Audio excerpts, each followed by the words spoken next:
This is the Center for Religion in the City. The next stop is Contagion, Religion, and Cities. Welcome to the 6th episode of the Religion and Cities podcast. The podcast's aim is to facilitate interdisciplinary dialogue on the convergence of religion, health, disease, and urbanism. We have a number of scholars joining today's conversation, including Sharaf Gantarine, co-host and co-director of the podcast, Harold Morales, the director of the Center for the Study of Religion in the City at Morgan State University, and Kayla Wheeler, research director at CSRC, and Sierra Lynn Lawson, a member of the podcast team. This podcast was made possible through the generous support of the Henry Luce Foundation.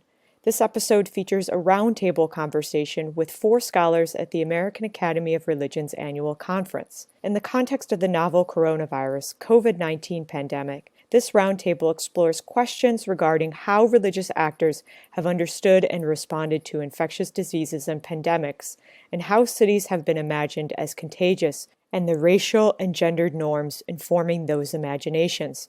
Jennifer Hughes' work explores the 1576 to 1581 epidemic of hemorrhagic fever in central Mexico to probe the ambivalent origins of Christianity in the Americas as the Ecclesia ex mortuis, the Church of the Dead. Wendy Marshall draws on critical medical anthropology on class and race inequality in science and medicine, and on political anthropology on decolonization and social movements in her academic and community and labor organizing work. Katherine Marshall's work engages religious responses to the Ebola epidemic in West Africa and draws lessons from it for responding to the COVID-19 pandemic.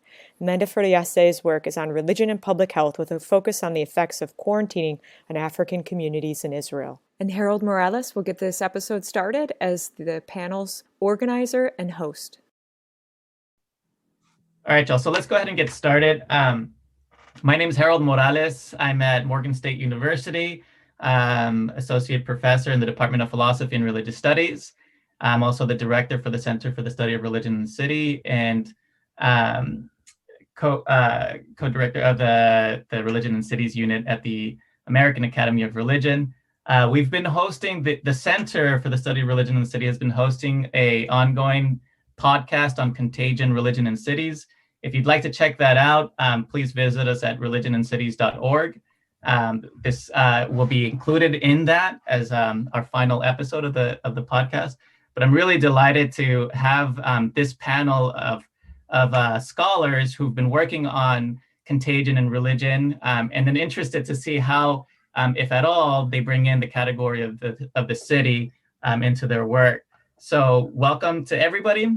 I'd like to begin by just having each panelist introduce themselves, say a little bit about your work and how it might intersect, or how it does intersect with the theme of contagion, religion, and cities. And Wendy, you were actually our first guest on the podcast. I wonder if you could open it up and just start by saying a little bit about yourself. Sure. I'm Wendy Marshall. I'm an adjunct at Temple in the Intellectual Heritage Program. But mostly I function as a revolutionary. Right now I'm working with People Strike, which is an organization that came together at the beginning of COVID to move towards general strike as a means of making change in this country. I am, as a researcher, I have a background in studying HIV in both urban and rural places.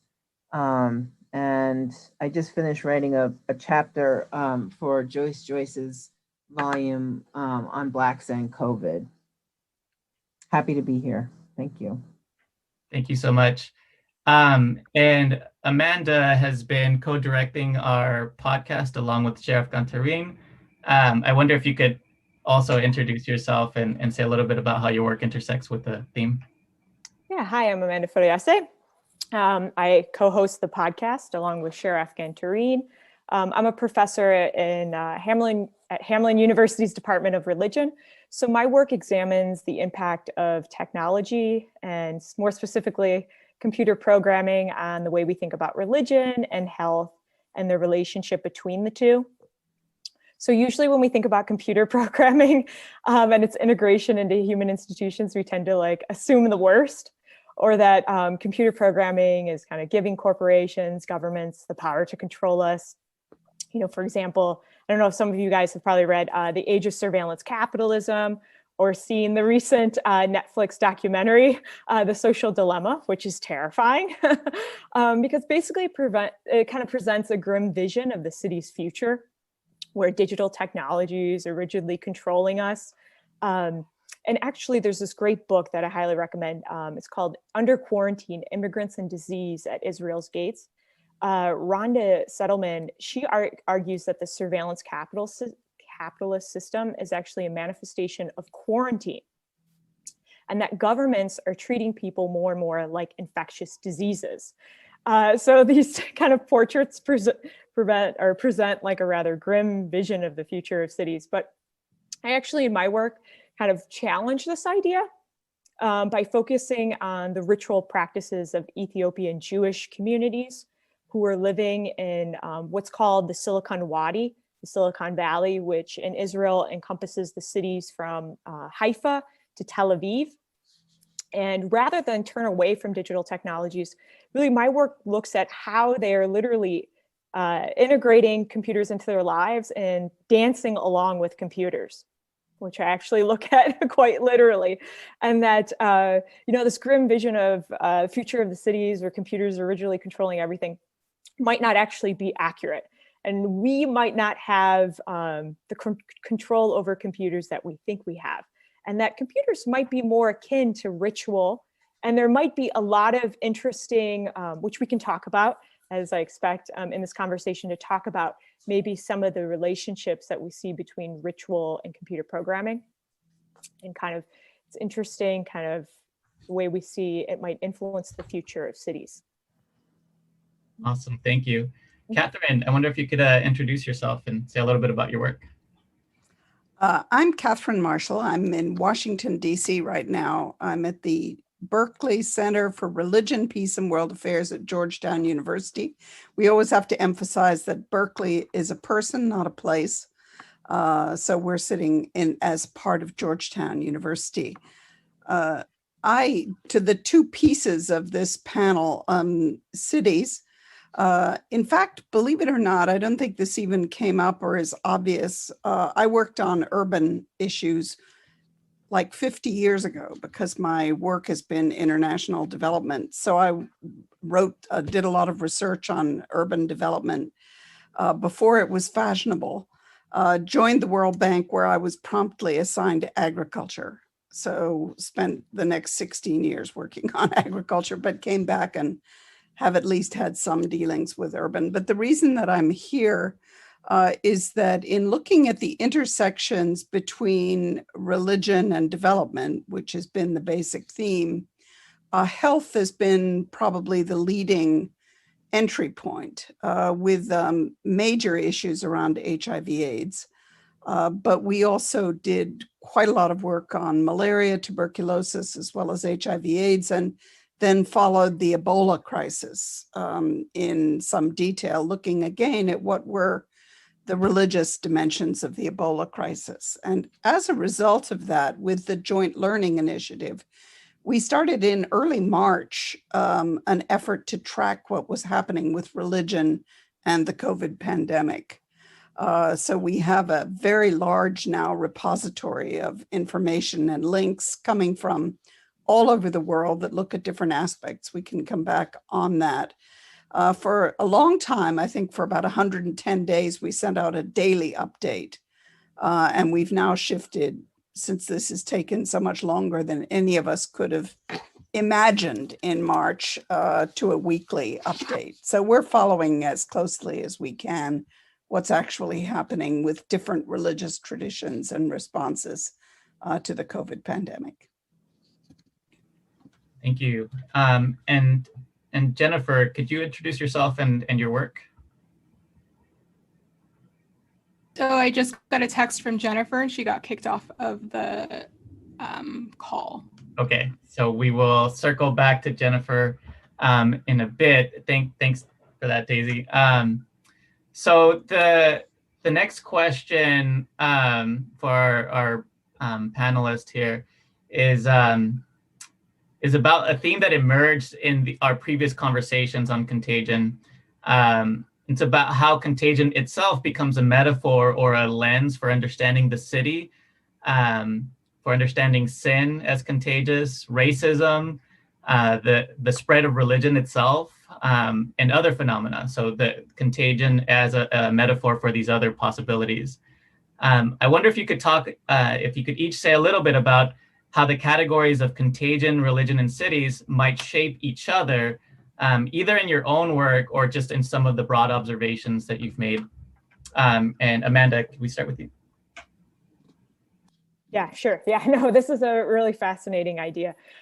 So I guess in my own work, going back to this idea about the surveillance capitalist system as a manifestation of quarantine, and this kind of idea that computer programming has given governments, corporations, the ability to survey, control, track people. In this system, when I've been looking at Ethiopian Jewish communities, it's interesting how their ritual practices, because the way Ethiopian Jews practice Judaism is starkly different than Eurocentric notions of Judaism. Specifically, right, they focus a lot on the body and dance, which they see as part of the oral tradition, right, and the oral law specifically. And there's this whole debate in Israel over what constitutes the oral law. And their bodies, these dance traditions, are often treated as contagious, and seen as, and there's ways, so for example, they're delineated not as religion, but as culture. And Ethiopian Jews aren't allowed to practice these ritual traditions in where you would presume religion would happen, right? In the synagogue or in a religious space. But instead, they've been delineated into certain spaces that we might deem as secular and cultural to kind of control it.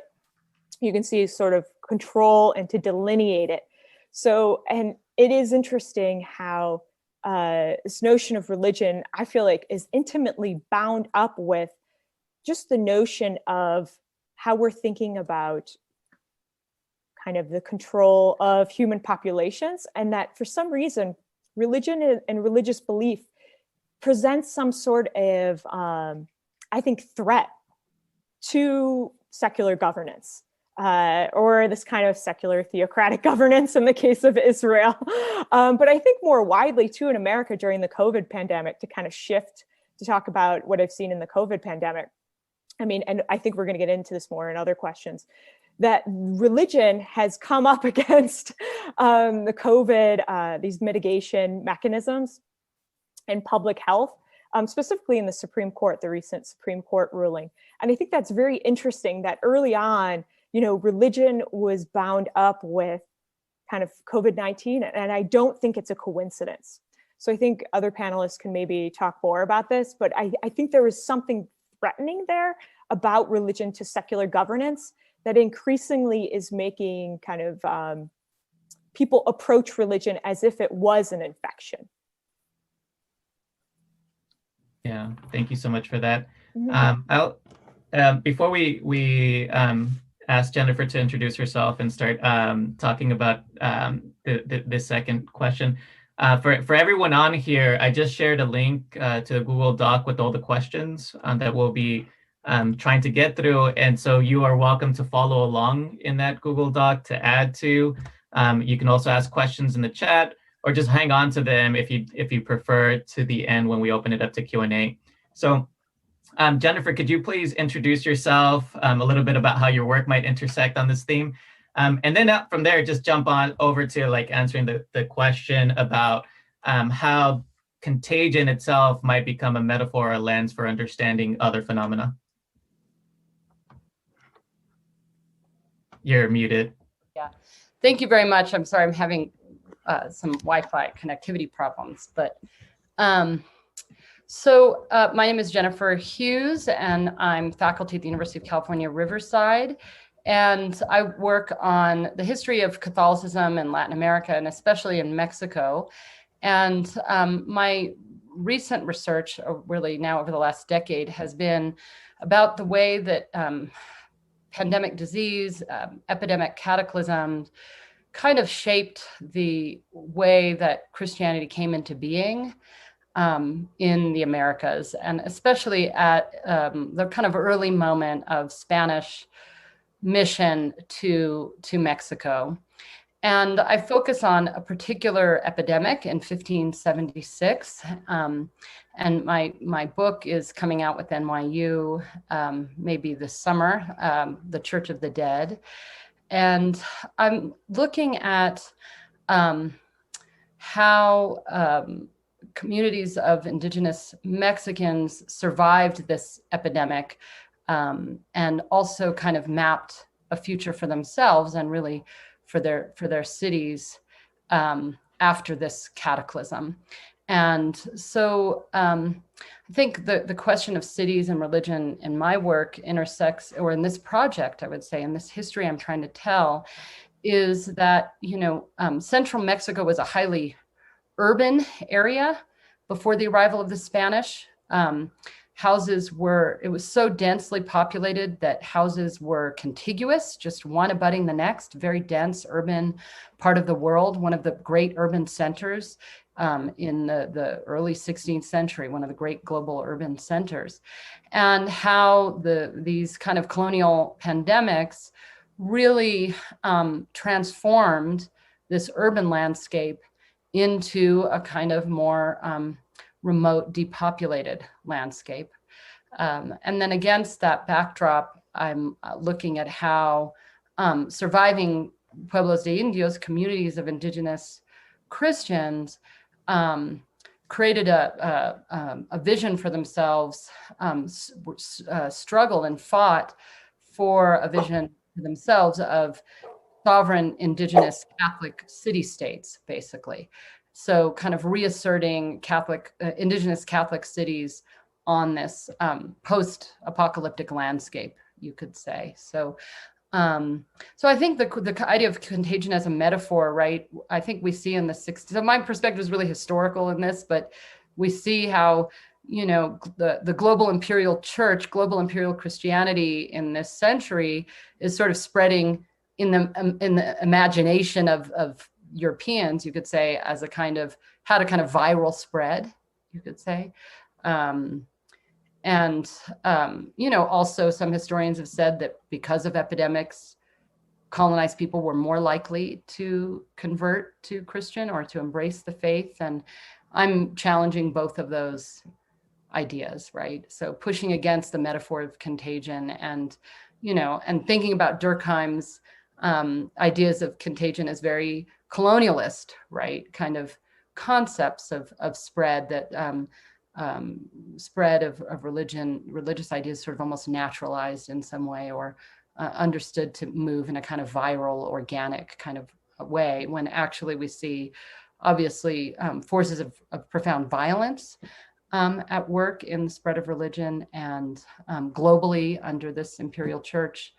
But then also the idea that there are people on the ground who are agents of spread and of religion. So I'll start with that. Thank you, Harold, for inviting me.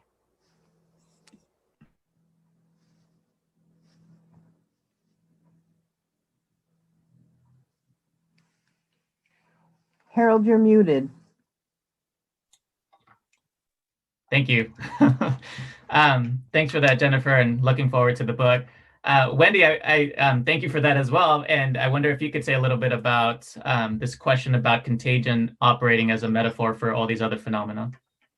I guess I'm thinking about the way that in racialized capitalism, Black bodies, brown bodies, indigenous bodies are treated as contagion. And so it's interesting to think about how the different ways and the different things we seek to contain and restrain. I'm also thinking about the difference between the way we think about COVID in like Sturgis, South Dakota versus New York City, and the different kind of press coverages that accompany that. So I think that, I think contagion is an incredibly potent metaphor that has been used far beyond health. Check. Awesome, thank you. Katherine? One of my students is writing a paper that's on language. Apparently there are 8 new words that have come into the dictionary already, including super spreader, as well as a few others. But I have 2 reactions from the place that I'm sitting. The first one is basically the sort of faith science and the way that that's dealt with. And then the second is some of the scapegoating and discrimination that we're seeing and that are characteristic. So the faith versus science, there are some countries which are basically, as a country, Tanzania, a number of others that are basically taking the position that the reason for the pandemic is God's will and sin, and that is affecting the whole approach of the country. Tanzania is an obvious example, but there are a few others. So, and some religious traditions are also, or parts within religious traditions are essentially taking those kinds of positions, which of course have a lot of different effects, including on the reactions to the public health restrictions. The other part of it is that from time immemorial, every pandemic that we know, there has been a tendency to look for someone to blame, whether it's anti-Semitism or other groups. And that certainly is what's happening in this case. We obviously have the idea of the China virus, but there's also the Shia virus, which is a number of countries in South Asia. You're hearing that. So there is a clear association of certain groups, and that has an implication within urban settings, but also within broader society. So the ways in which discrimination is playing on existing patterns, but also creating new ones is one of the things that we're certainly looking at. Thank you for that. And actually, I'd like to jump to a different question that's related to this notion of contagion and discrimination. And so beyond how contagion operates as a discriminatory metaphor, I wonder if each of you could say a little bit about how just the religious communities themselves have contributed to systemic discrimination, racism, against other forms of discrimination against gender, sexuality, immigrant populations, and how we see that it's a lot of these issues, these systemic racism issues that exacerbate the way in which the pandemic has disproportionately impacted Black, Indigenous, Latinx, and other communities. So I wonder if you could talk about how religion is entangled in these racial disparities and public health concerns. And Jennifer, could we start with you? I mean, I think there's a way in which, speaking from the context I'm working with, right, that in the Americas, epidemic disease becomes racialized, right, and its understanding, right, and it's sort of wielded in racialized ways. So certainly in the United States, in the early colonies, settlers were understanding Native people's susceptibility in racist and racialized ways that justified their own presence, right? I think that played out differently in Mexico, where there were really interesting sort of mystical Catholic understandings of a shared body that was plagued. And there was a way in which that sort of these friars, missionaries, were trying to give birth to a kind of shared Catholic body that was inclusive of Spanish and indigenous bodies, right? That sort of subsumed people, you could say, in a kind of cannibalistic way almost, right? Consumed and subsumed. So think we can see how that those dynamics exist in different historical moments, and then play out in very different ways, you know. So, yeah. Thank you, Wendy. I wonder if you could say a little bit about the role that religious communities have played to the development of systemic racism and the public health consequences. Well, I mean, so historically, we can go back to the role, for example, of missionaries in Hawaii. Am I muted? You can hear me? Okay. Role of missionaries in Hawaii, spreading Christianity and capitalism as they walked away. Amanda, what you said about your work and dancing reminded me of the way that dancing was just an anathema to these Euro-American missionaries. They didn't know what the fuck was going on, and they couldn't control it, so it had to go. So, you know, clearly there's ample historic evidence of the spread of Western Christianity, and along with white supremacy and capitalism. But I also was thinking when Katherine was talking about how the US under Trump is pretty much has treated COVID as if it's a God-given event, without bothering to do much about it, without bothering to wear masks, and all the sort of organized religious uproar about observing, you know, some epidemiological, you know, rules that might keep us safe. So, yeah. Thank you. Amanda, could you go next? Yeah, I was also thinking with this question, thinking about Wendy in Potent Man, where you exactly talk about Christian missionaries, and you go back to how the notion of disease itself is tied to Christian theology very deeply, right? Specifically, the notion of disease, right? It's kind of predicated on the idea of individual deviance, right, as the cause of sin, and the belief that individual deviance caused sin, and that sin was contagious, right? And they saw disease in the same way. And so we today have really appropriated that understanding of disease as a result of Christian theology's influence, I think. And we've come to see disease primarily as something that's individual. And we look at it in the same way that we do, or how Christian theology views sin, right? Oh, you get sick, it's a manifestation of something that you did wrong, right? That person got sick because they did something wrong.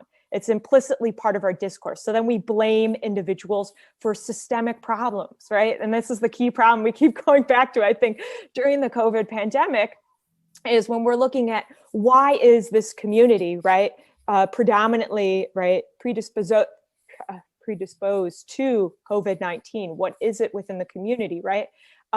Rather than think about systemic issues, right? A lack of access to fresh food, a lack of access to good healthcare, right? Even the living situation, right? Not living in areas where there's kind of like ventilation, things like that. People are living really close to each other in proximity, right? Instead, we don't look at these systemic issues. You might call it population health, right? And public health would call it a population health perspective. But instead, it seems like we increasingly fall back to this idea of individual deviance, right? And well, it's something that they must have done, right? And blaming it. And I think that's where race comes in, right? So we can kind of dismiss what might be systemic issues and instead blame them on individuals not following the appropriate measures, right? Maybe they didn't wear a face mask, something like that, right? And then we don't have to look at, again, like how capitalism, how systemic inequality within our society is the cause of pandemics itself, right? And why pandemics are spreading and increasingly becoming more and more of a problem as global inequality continues to increase. Thank you. And Katherine, I wonder if you could say a little bit about what you see as the role of religious communities contributing to some of these public health crises. Well, one of the things that's become clear as we've been tracking this over the months is that there are a lot of questions that we'll probably never have the answers to. Because religious communities are so large. We're talking 84% of the world's population having some kind of religious affiliation, and things are happening to every individual all over the world. But as far as we can tell, the patterns that we're seeing is that the very large majority of religious institutions, leaders, communities, etc., are basically going along with public health regulations, and we could call it behaving responsibly, taking science into account, and all of those issues. But there are obviously very significant minorities that are in the denial mode, and whether that's saying that the religious rituals are more important than health, that you can't change them. You're hearing that from the Orthodox, some of the Orthodox traditions, that this is a punishment of God, or that God will protect us, or whatever the arguments are, which of course have very ancient roots. So it is important to keep in mind that we are talking about a minority, and the way the vaccine issue is the one that's keeping me awake at night. And that, again, clearly is a minority, but a large minority of people who have doubts. So that's the issue. The other issue is today is Human Rights Day. And so there have been a series of events that have been basically focused on for freedom of religion or belief and how that relates to human rights in general. And a lot of the focus, well, there are two areas of focus. One is on gender issues, which is much too little discussed in the context of religious freedom, in my view. But the other one is minorities. And it is what I think is the question, the research question or the policy question is how far what we're seeing in terms of prejudice, for example, about the Tablighi Jamaat across South and Southeast Asia, some of the Orthodox Jewish communities in Israel, but also in New York, what's happening in India, where you're seeing some, how much is it an exacerbation of things that were there already that, in a sense, it's lighting the match in the context of this crisis, and what might be new tendencies, because we are in a new situation in many different ways. So are there new kinds of discrimination, patterns of scapegoating, looking for someone to blame? And, you see emergent patterns of that in a number of different places, a number of different African countries where you have, again, the instinct of people, the ancient instinct is to find somebody who's responsible rather than oneself. And that applies to groups. So that is something that we want to know as much as we can about, and there are a lot of unanswered questions. Thank you for that. So I wanted to kind of pivot at this point and think about not so much the sort of ways in which religious communities have contributed to the public health crisis, but how they've responded. One of the things that the Center for the Study of Religion in the City did over the summer was to help distribute grants to support people that were doing relief work and restoration work on the ground during this pandemic, providing food, PPE, and support for people to pay their bills and things like that. And Dr. Kayla Wheeler helped to lead the documentation through oral histories of this work. So I'm thinking about the ways in which religious communities and organizations come in to help redress some of the systemic issues that our government is putting into place. So how have religious communities, how can they in the future create these kinds of movements and work towards addressing the issues? So I'm thinking not only in terms of providing healthcare and relief and support for other related issues, but also the ways in which religious communities have supported the Black Lives Matter movement. How also they've been involved in helping to disseminate information, as Katherine pointed out, a lot of them have been following, but also helping to amplify the message from public health officials.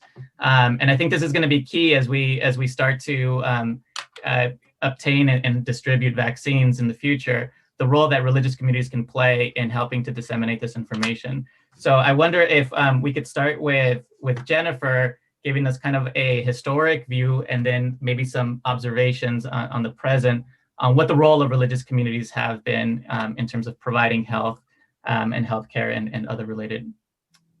Interesting. Yeah.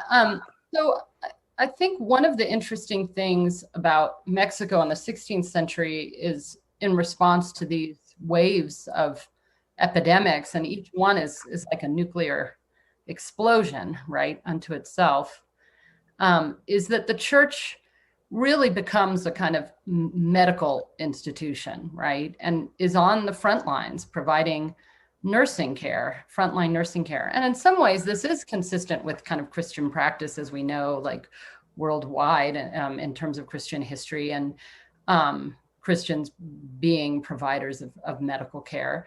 But actually in the centuries immediately before the kind of emergence of this global church, there had been more and more constraints on religious personnel, priests and friars and such, functioning as doctors, right? Trying to actually circumscribe their role or to a more spiritual role. But in Mexico, the church basically takes over the provision of medical care. And the friars begin to imagine themselves really as healers of bodies, even more than sort of saviors of souls in a sense. That's one of the arguments I make. But maybe even more significant is the way that Pueblos de Indios, indigenous communities throughout Mexico, actually established and ran their own hospitals and staffed them and raised funds for them. And these are sort of, you know, kind of variations of Western style clinics and that sort of thing. So this effort to maintain autonomy and these hospitals in the 16th century run by Pueblos de Indios for themselves are actually, it's the same structure that's used to run the church, right? The same kind of cofradías or mayordomías that then provide healthcare, provide medical care to people. I think one of the things that was interesting early in the pandemic or in COVID was, in a way, the church's retreat, right, from from direct care for patients, right?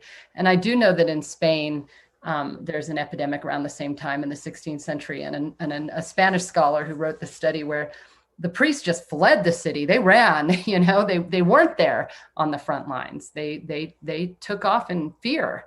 And, you know, so I think there's this interesting sort of shifting role that the church has, right? Sometimes it's right there on the front lines, and sometimes it's really in retreat. And, you know, so we had, you know, with the closing of churches, the idea that people had sort of virtual sacraments and this sort of thing. And anyway, so shifting kind of dynamic, I think, there.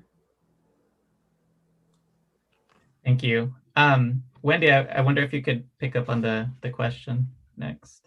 Sure. I'm thinking about a couple of things. So one is that in Black communities, churches early in the pandemic organized to provide testing, and that was really important, and still is. I also wanted to say something about the role, the origins of the Black left and even the Black Lives Matter movement in Black Christianity, and sort of bring that up because I think that, like for me, just talking about like churches as institutions doesn't really get at some of the religious and spiritual realities that inspire people to do the work that they're doing. I think that that's true in terms of a lot of the mutual aid that's happening, because, you know, we're in the middle of this enormous crisis. A lot of people are about to be evicted, depending on where you live and when the CDC moratorium expires. There's a great deal of hunger and food insecurity. And so I think that in indirect ways, certainly in the Black liberation tradition, that religion plays a big role in helping people understand who they are to each other, and what they have to do to support each other. Thank you. Katherine, I wonder if you could pick up the question. Sure, it's an important and an interesting question, and one in which there's a lot of murk around. I sometimes say, and this is obviously a truth, it's something I believe is true. I've heard the estimates of the share of healthcare provided by religious organizations that people use, responsible people like the UN Secretary General, range from 7 to 70%. So there is a huge discrepancy. And part of it is that the history of medicine obviously is intertwined with the history of religion. Most healthcare was in one way or another religious. And it's also very much intertwined with colonialism and the patterns of colonial, and therefore very different. So for example, Anglophone Africa has far larger church-run health systems than Francophone Africa for a variety of reasons. And in a number of countries, the religious systems were simply nationalized. And in some places, in parts of Nigeria, they were then given back to the churches. So it's a complicated question. And different religious traditions have different approaches to them. One cardinal commented to me once that the hospital is our cathedral. In other words, the sort of healing traditions within Christianity mean that it's been particularly close. But in fact, if you actually look country by country, the patterns are very different and very complicated. So for example, in the Ebola crisis highlighted very much in particularly Liberia and Sierra Leone that you had substantial religiously run health systems, but which were not integrated into the national health system. So therefore, for example, they didn't get the protective gear and they didn't get the attention that they needed. In other countries, Ghana, they're very much part of the national system. So each country has its own pattern that's been shaped by its history and by the way that the religious organizations are organized. The last figure that I saw, and I'd like to bring this up to date, I haven't looked at it recently, but I think 12% of the US hospital beds are run by the Catholic system still. So that's, there's been a big change, but that's the US. And you have a lot of other religious systems as well. So it's an important and very complicated issue. Thank you. Amanda? Yeah, those are great points. I think specifically, the idea that medicine itself and the healthcare system itself was part of missionization and part of the church itself, and it remains deeply embedded as part of kind of religious organizational structures. I think in general, too, this is a great question because I feel like in many ways, another way of kind of saying what we're kind of engaging religion as a social determinant of health, which is actually very controversial because, so I think it's Ellen Eidler wrote a collection of essays called Religion as a Social Determinant of Health. Very well done.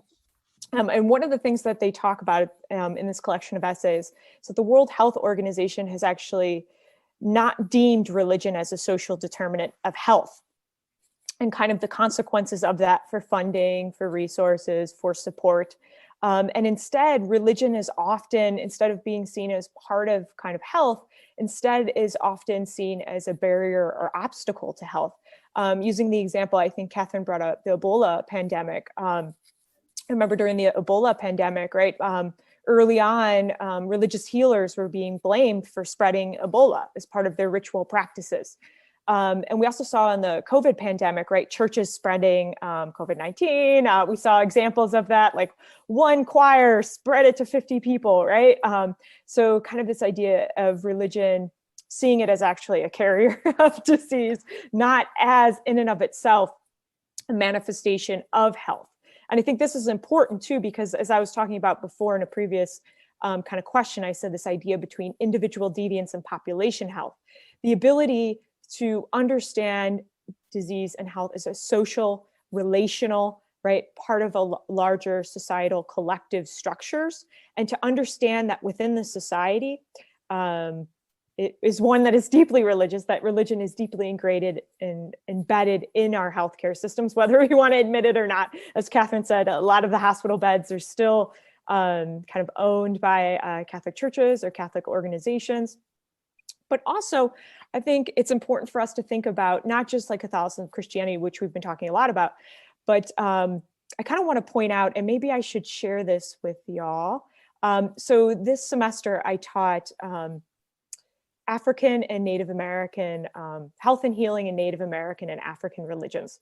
And one of the assignments that I gave to students was to go out into the St. Paul, Minneapolis community and find examples of botanicas, African healers, Native American community clinics, and to find how they're helping people with COVID, how they're helping distribute resources. So let me share this with you, because I think just to show off students' work. Yeah, so I think this is what I have here. Oop, here, let me pop it up. So this is how it turned out. And you can see, so each student really focused on, they did such a good job, I have to show them off. But they went through and they showed how each little organization, what they were doing for St. Paul and Minneapolis, and the resources that they were providing to communities, which is so important because we have, where we're at in Hamlin, we have the Mayo Clinic, right? We have one of the best healthcare networks in the country, in the world. Yet we also have the highest rate of healthcare inequalities. And one of the things that the students did is look at how a little botanica shop with no help, no aid of the government was providing more healthcare and social service resources than a hospital. And how one of the things that students brought up too that I thought was very interesting, just kind of throw this up, is that in many cases for a lot of communities, these organizations, kind of show you a few more here, were easier to access for communities. When they went out, did some research, talked to communities, a lot of communities said hospitals were inaccessible and unable, like literally inaccessible physically, emotionally, socially, whereas these organizations provided access in a way that hospitals did not. So I think this is just very kind of like interesting to think about as we're looking at kind of different approaches to health. How we might create more comprehensive systems, which rather than treating religion as an obstacle and barrier, to treat them as an ally in kind of a shared struggle, more like that. Yeah. So sorry, I just show that. I should actually put the link maybe in the. Yeah, that would be great. Please do put it in the chat. So I've got one final question for all of the panelists, and then we'll open it up to Q&A. If you have questions that you want to start putting in the chat, or if you want to participate live in asking your question, you're welcome to do so. But before we get there, I wanted to ask each of the panelists, what do you think are the significant lessons from prior pandemics relating to state-religion relationships that are most relevant for the current COVID-19 pandemic? And Jennifer, we'll start with you again. All right, thank you. This is something I've been just thinking really hard about because,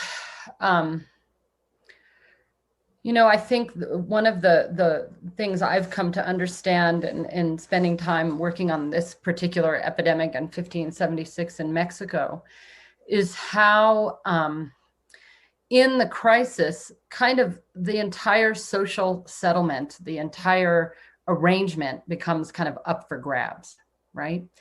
And so it's a time actually in which people are making power plays, power assertions, or assertions for power in the colonial society. And it seems to me that what the communities who were most under attack or most afflicted by this particular epidemic called Kokolitzli, they called it, they worked so hard to not just maintain what they had, but to actually make additional claims on the future that they wanted for themselves, right? So they centered what they decided was most valuable, let go what they felt they could live without, and made propositions for new possibilities for themselves into that moment of crisis, and centered religion, art, ancestors, their collective settlement. As I said, these sort of formulated as kind of Catholic, sovereign, indigenous city-states that I think they were actually successful in centering that in the post-pandemic period. And so I think the lessons then are in a social, an epidemic is not just an epidemiological crisis, it's a social crisis, a societal crisis in which things are shaken loose, and that there are opportunities for, I guess I would say, justice making. And I think we've seen that happen, for new ideas to take hold and take root. And, but we also see that there are claims also for the reassertion of power, right?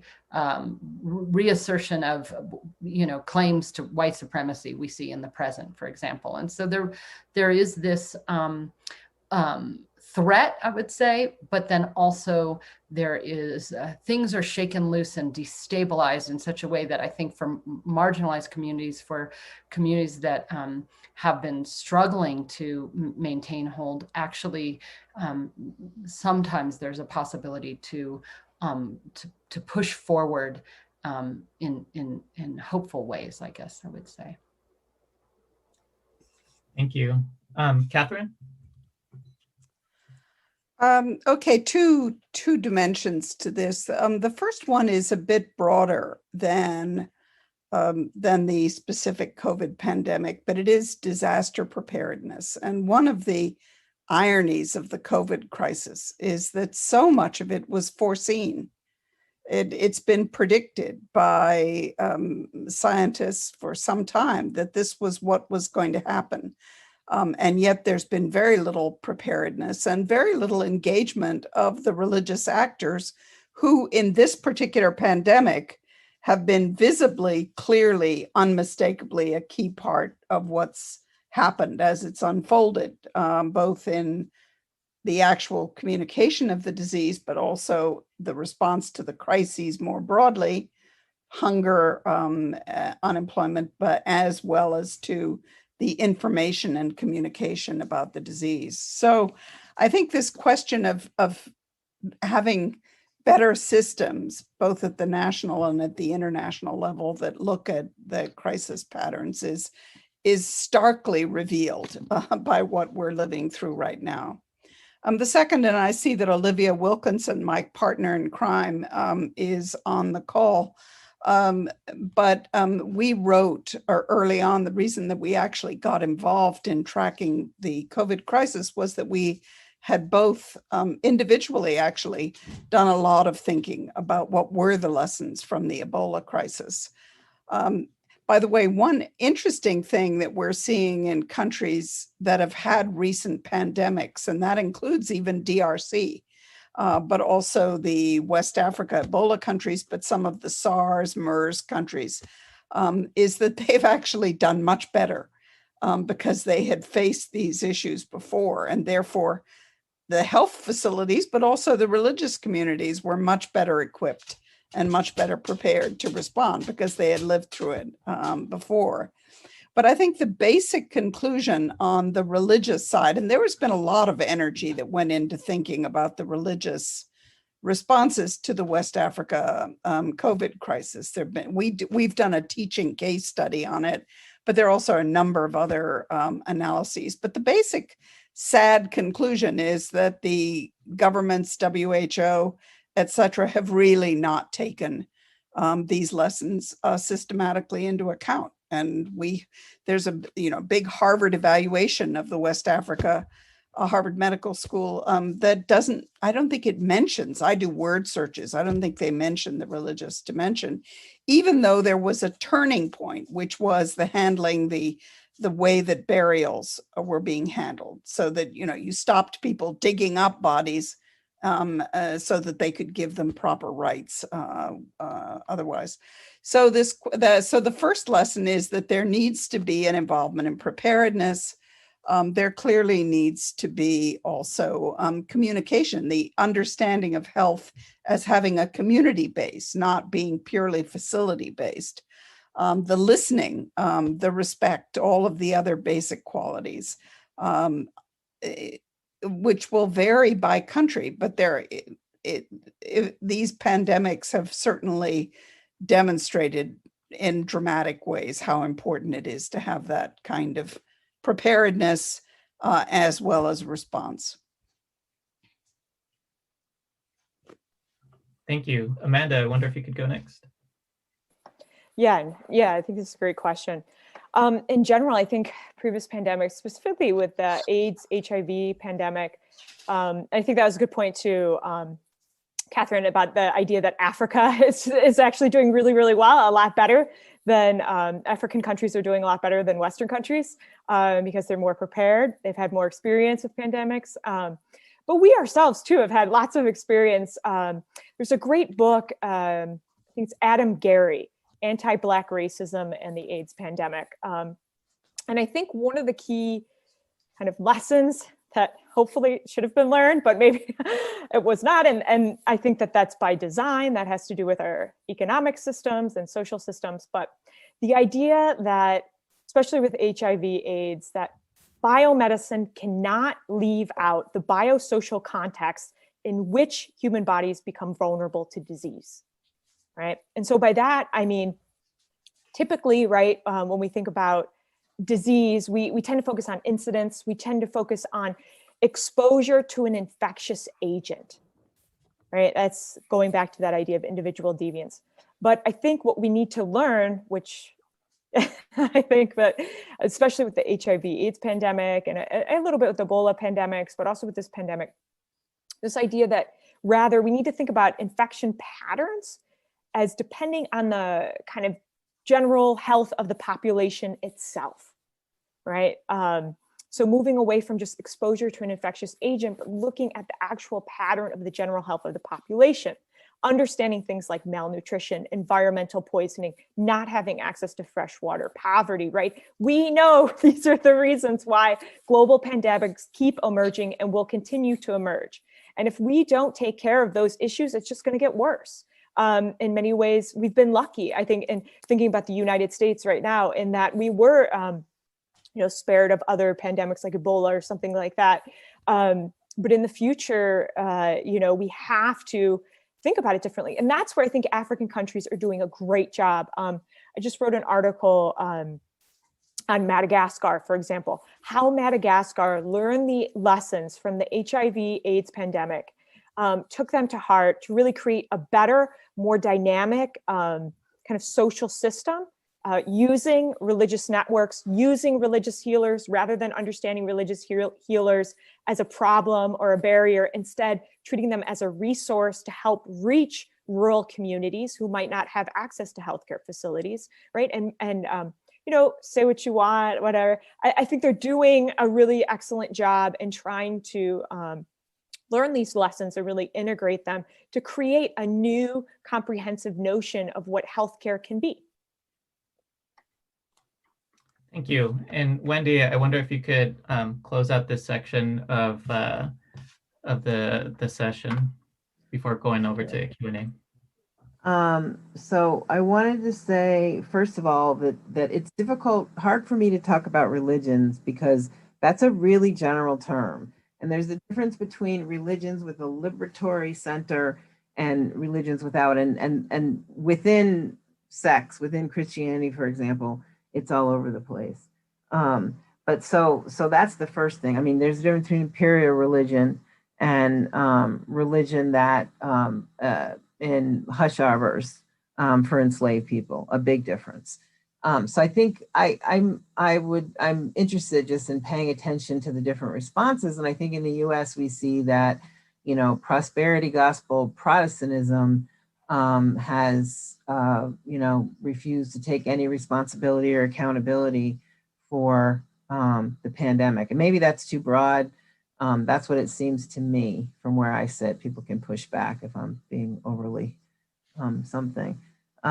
But yeah, so I wanted to say that. I also wanted to say that there's a relationship that we think about the relationship in the US between Christianity, capitalism, and the creation of biomedicine. And so, both in the ways in which Christianity focuses on the individual bodies or the individual soul and sin, and the ways that biomedicine focuses on individual bodies down to the level of the cell, are both at the service of racialized capitalism, because it's impossible to, within those frameworks, get to issues about structures and the way that structures violently disrupt our bodies and our souls and kill us every day.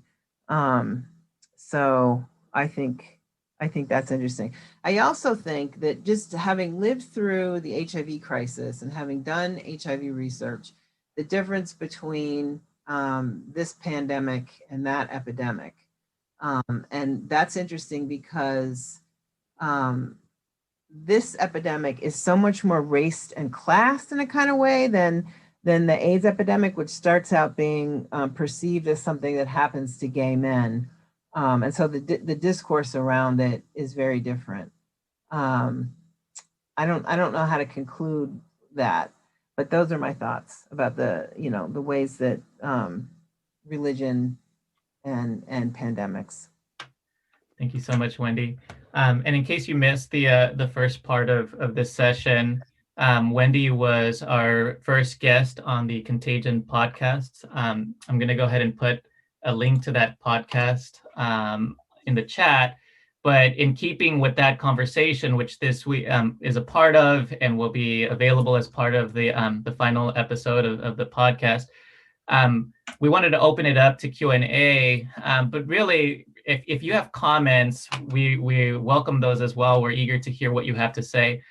So if you have things that you would like to add to the conversation, or if you just have a question, please go ahead and offer those up right now. If you want to maybe just literally raise your hand if you want to go. Otherwise, we have some questions in the chat.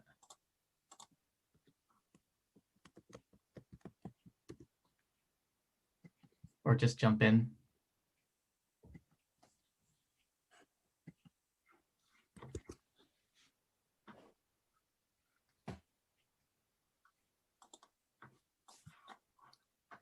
All right, so we have one question that came in earlier from Sheriff Gantarine, who's here.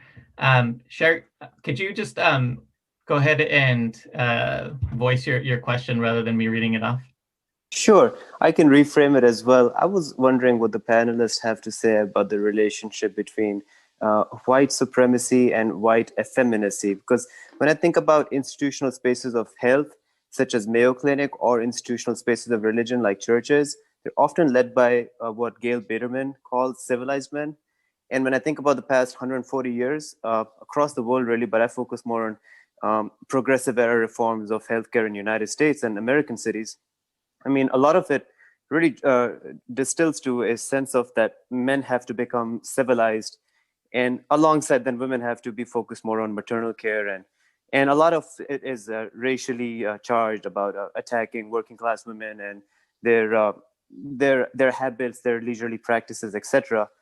And then when I think about the kind of local clinics and community organizations that are offering a critique or an alternative vision of health, they're oftentimes led by women. So I'm just wondering, are we at a juncture where we need to kind of think about the loss of manhood or masculinity? Have these institutional health reforms that are enforced by the state or by colonial models of governance, have they effectively been trying to sanitize manhood? And is that one of the key issues we got to think about, masculinity, manhood as well, in thinking about health and city? And we'll go ahead and leave that open to anyone that wants to jump in and answer that. Maybe I'll go in a slightly different direction that does come back to something that's been, I think, implicit. You know, one of the Sustainable Development Goals is universal health coverage. And ironically, this has apparently not been something that US policy has been willing to support as an international goal under the current administration, but hopefully there'll be a change in that. But there are a lot of questions about what that means. What does universal health coverage actually mean? And obviously it comes to with the basic question of health disparities and the huge disparities in healthcare that exist within countries, even within families, but certainly across countries. But the one comment, I mean, I listened to what you say, which is obviously telling, and the fact that so many of healthcare workers are women, and many of them are therefore being infected, and all kinds of issues around that. But the sort of thing that I keep coming back to is every place, and I've visited 80, 90, 100 countries over the years. You know, everybody that you talk to, poor, rich, everybody is concerned about their health and their grandmother's health and the operation and not being able to afford the kind of care that they would like. So I think it's useful to remember that this is one of the things that unites all human beings, that people do care. It's part of your life, whether you're well or sick and what kind of care you can get. So yes, we need to be very sensitive to these political dimensions, and above all to the inequalities, which I think to me is the biggest outrage. But I don't think we should forget that we should get away from the fact that this is one of life's priorities, is to be able to deal with if you have a broken arm, or if a snake bites you, or if you have malaria, or if your child is sick, that you have something you can do about it. Thank you. Katherine, anyone else?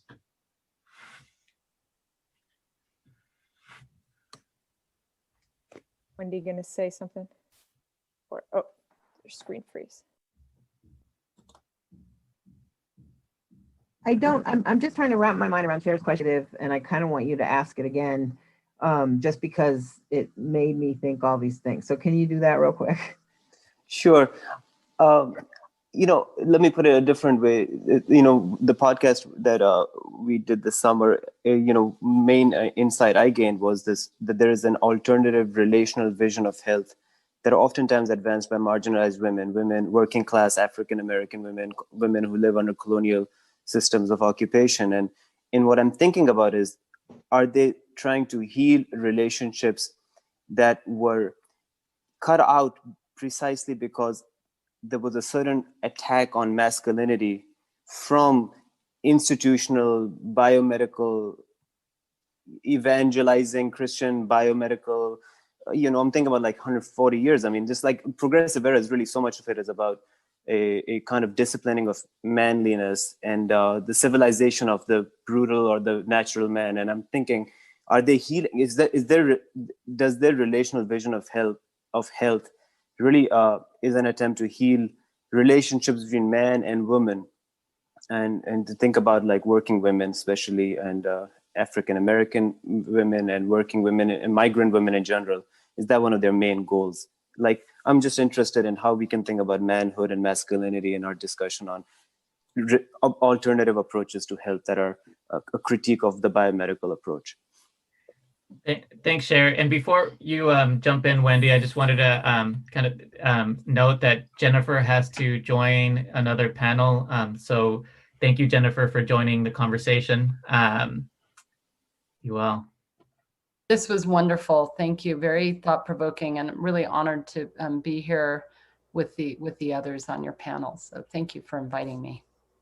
Absolutely. Wendy? So I'm still trying to wrap my mind around the question, but I think that, so maybe if I start here with Medicare for all And the call for Medicare for all, the call for universal health care in a system as fucked up as the United States healthcare is problematic for that reason. One of the things that's interesting about COVID is the ways that we get to see all the underlying conditions that most people have, and how evidently the healthcare systems that we have can't do shit about it, right? So I think that, and then I think, Cher, that like the way that, the sort of the patriarchal dynamics that went into the founding of biomedicine and the need to suppress healers.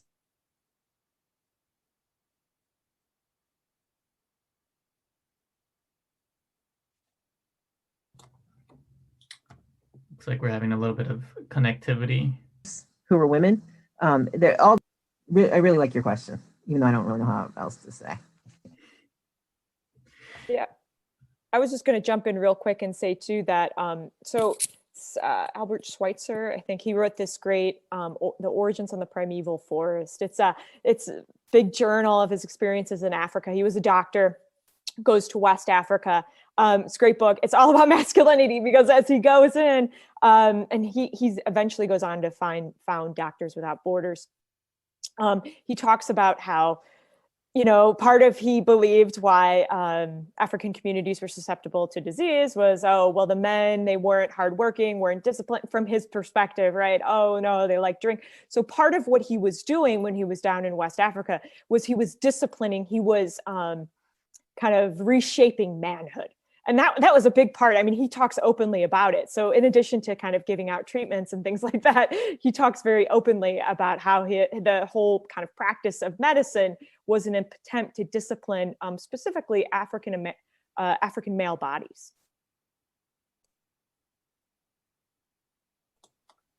Yeah, thank you.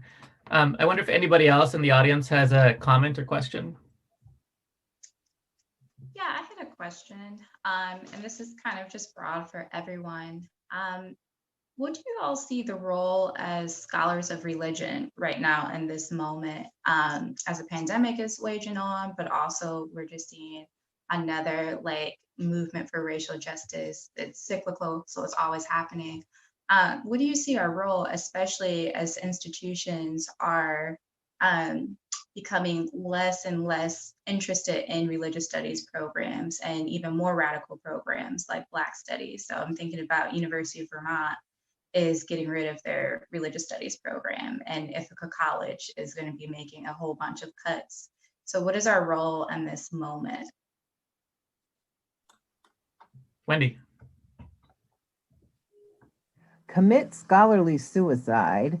Find the liberationist strain of your work and take it out, because nothing is going to happen if people stay in the academy with their nice little theories about who does what and why. We happen to be in a major, major crisis, a crisis of capital, a global pandemic that is knocking us off like flies and increasing, sort of just like inability to survive. And also, by the way, the academy is completely crumbling, hasn't been in good shape for a very long time, probably will come out of this pandemic completely flipped over. So I think that scholars of religion and scholars of anything, if they care about human beings, if they care about the fact that we are on the precipice of annihilation in terms of just in terms of the erosion of primary forests, agro-industrial, all that is the role of the scholar is to get out into the world and fight and inspire other people to fight. Thank you. Mm-hmm. Yeah, so well said. The great question, Kayla. I think Wendy, you're so right. Yeah, getting out there. Way I see it too. We kind of talked about this too in some of the podcast episodes, with the idea, of being stuck in your scholarly categories of this is what religion is, and I'm gonna, focus on this, and being obsessed with scholarly categories, as opposed to, I think we were kind of talking about that we need to realize that our own, even myself at my own university, right? There's talk of cutting religion, and I think part of it is understanding that we're in a fight and battle, not just for the university survival, but yeah, humanity's survival in general. I think that's absolutely true.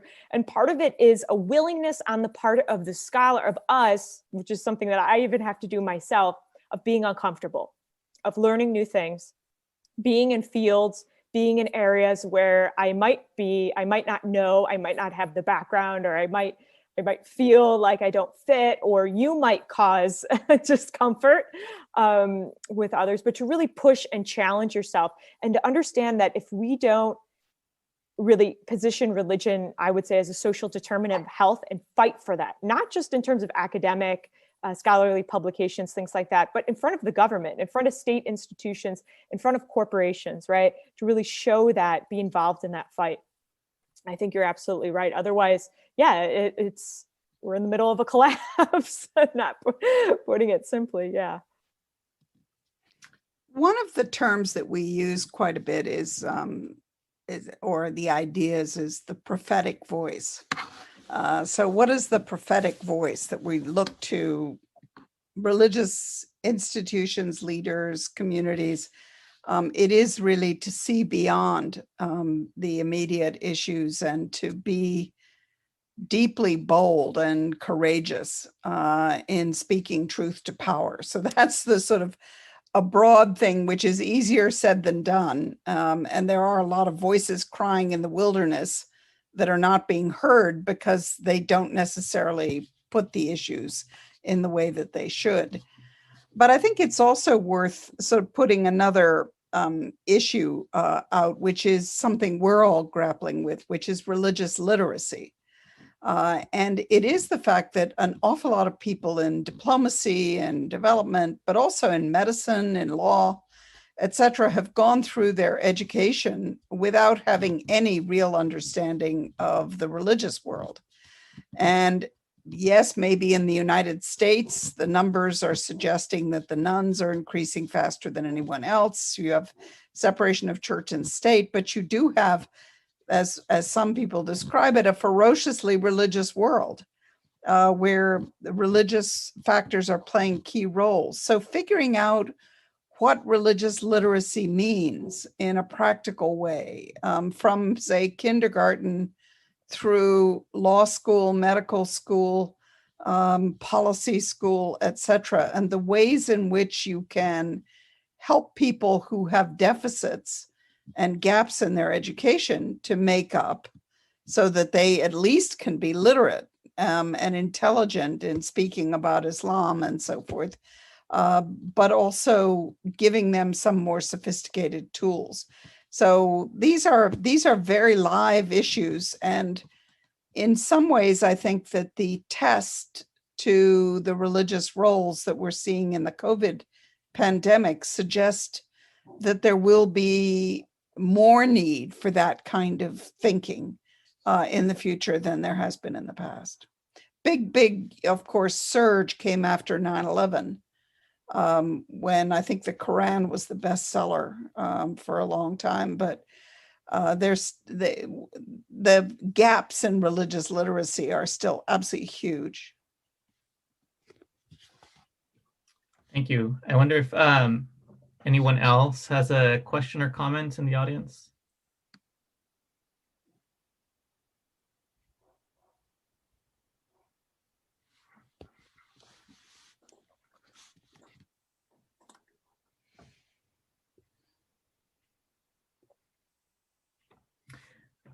We had a question that came in earlier for Wendy about health and urban development, how they inform your current activism in Philadelphia. Good question.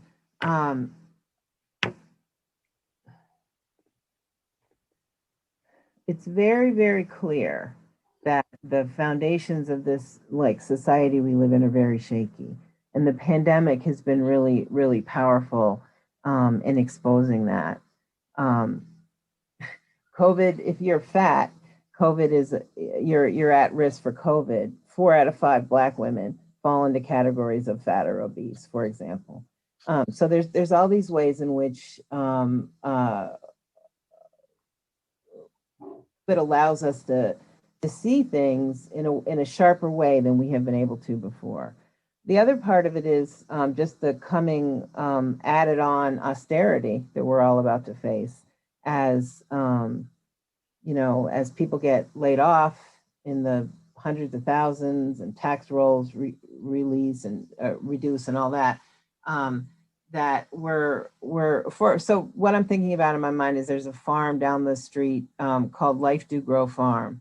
And it supplies, it's a black-led farm. It supplies food to the local community, and it's a very powerful place. It's on SEPTA public transit lands, and the city has begun talking about perhaps moving that place.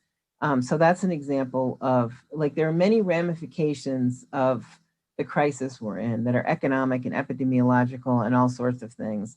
But that's one. How will we deal with the austerity that's coming? How will we keep our people safe and fed and home? And so all of those things, impact the kind of strategic thinking I engage in to figure out what we can do. Ultimately, we need to seriously rethink what it means to live in a white supremacist capitalist patriarchy and figure out how we might live in a world in which we recognize our kinship with one another and the earth. And yeah, I don't know if that answered the question, but yeah. Yeah, thank you. And kind of building off of some of the things that several of you were discussing. So Wendy, you're advising that scholars just get out of the university and do work on the floor. Katherine, I know that you've done a lot of work outside of academia as well. I wonder if you could, and you mentioned earlier that one of the needs that scholars might be able to provide is around religious literacy. So I wonder what other things scholars could do outside of the academic circles.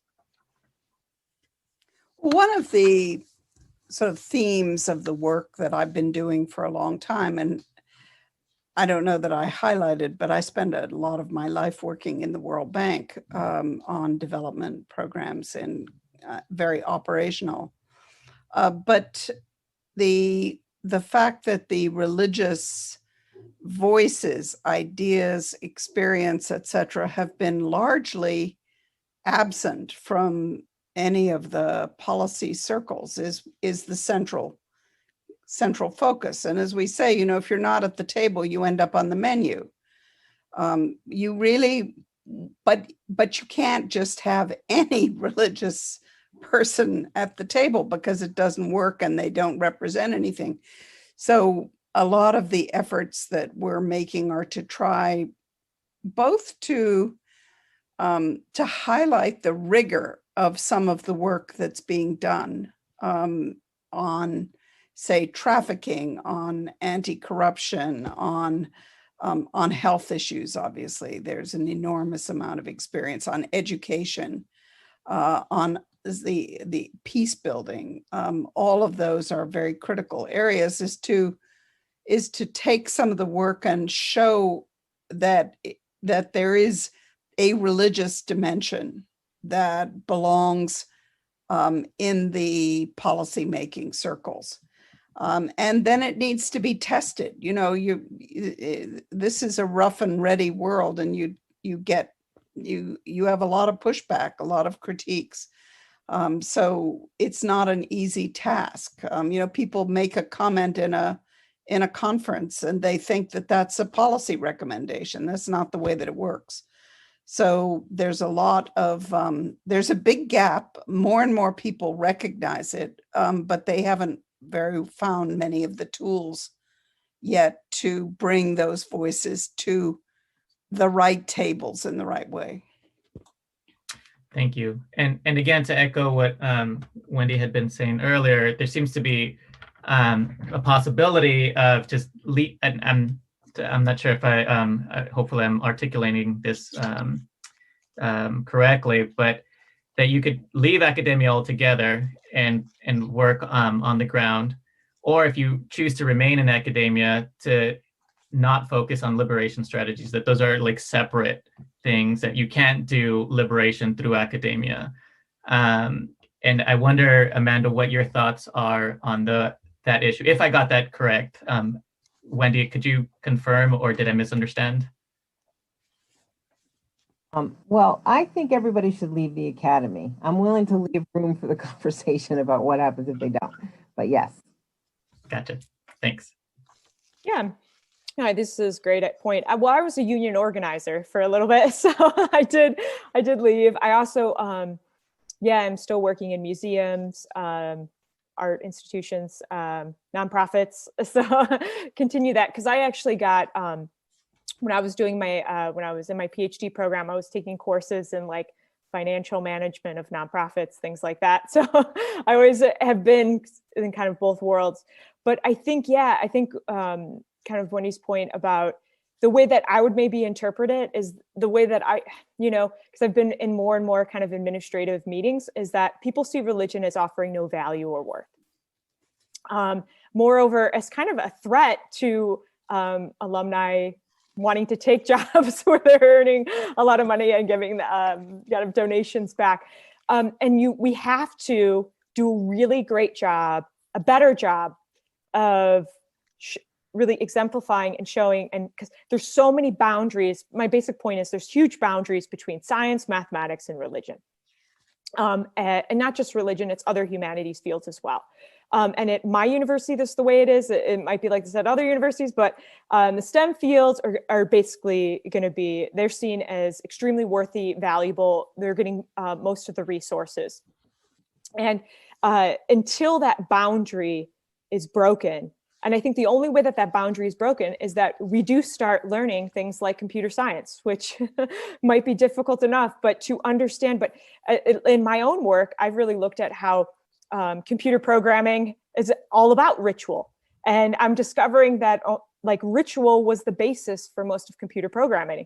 And the influence of religion and Christian theology, the notion of, to put it simply, like the notion of computer code as a discrete set of yes/no commands was influenced by Christian dogmatic practices of ritual being a discrete set of yes/no commands. So when you are kind of engaging, breaking disciplinary boundaries, it's very difficult, I will say too, to get that work published, because when I've submitted work like that, not always the case, but there's no one who can read it. There's no one willing to read it. There's no one willing to peer review it. But that's not always the case. I think Elise and Katie are in here. The Religion in the City Religion in the City book, it's about to come out, does have some of my early work on that idea. Really, we need to encompass new ideas, think about religion differently, think about religion in ways that cross disciplinary boundaries that might actually destroy or undermine the category of religion as we theorized it in the past, and embrace that. And it is very difficult. Like I said, oftentimes when I'm breaking down disciplinary boundaries between science and mathematics, I'm thrown out as, what do you know about computer science? Like, it's very difficult. In fact, I tried to argue for an African religions and public health program. I was kind of laughed off. So you have to be, and it requires a certain courage, stepping up. And so I think until we break down these disciplinary boundaries, I don't know if that's not a liberatory framework, but I guess we have to show value, worth, and wealth in the language that this society understands, which is STEM. Right? Or I guess not even STEM, because in that case, I'd say discoveries, insights, or innovations that can be commodified, I guess, either way. I'm all for interdisciplinary. I think it's vitally important. And it's, as we know, it's difficult. There are lots of things that make it much more difficult than it should be. But I also think that as you think about careers, thinking about linear careers is so 20th century.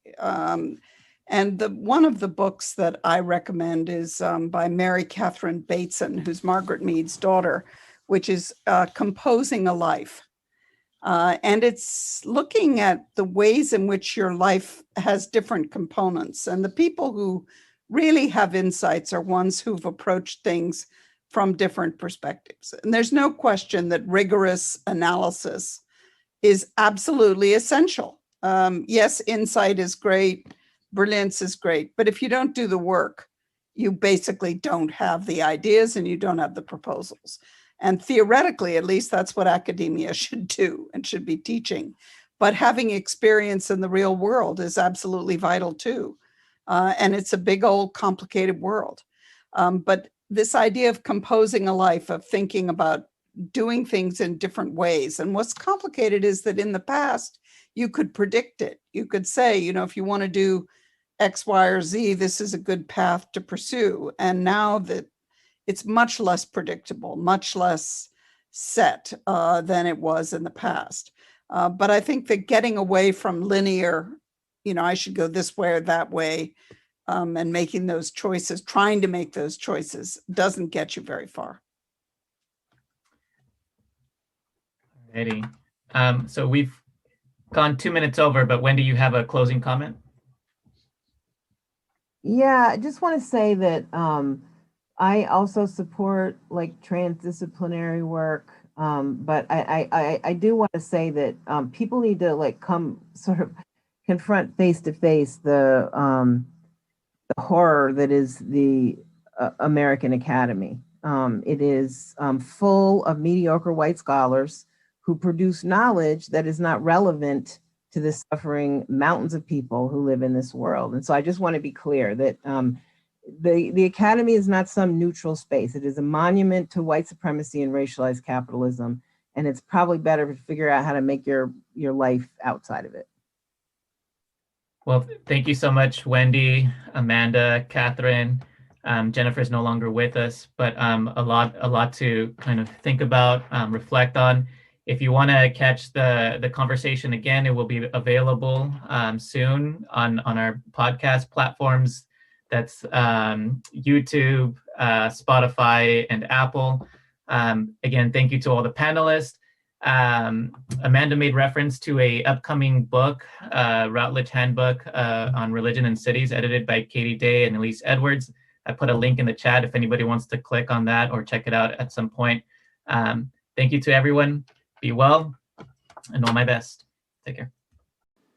For more information about what you can do to get involved in your community and make change, visit the Religion and Cities podcast webpage at religionandcities.org/podcast.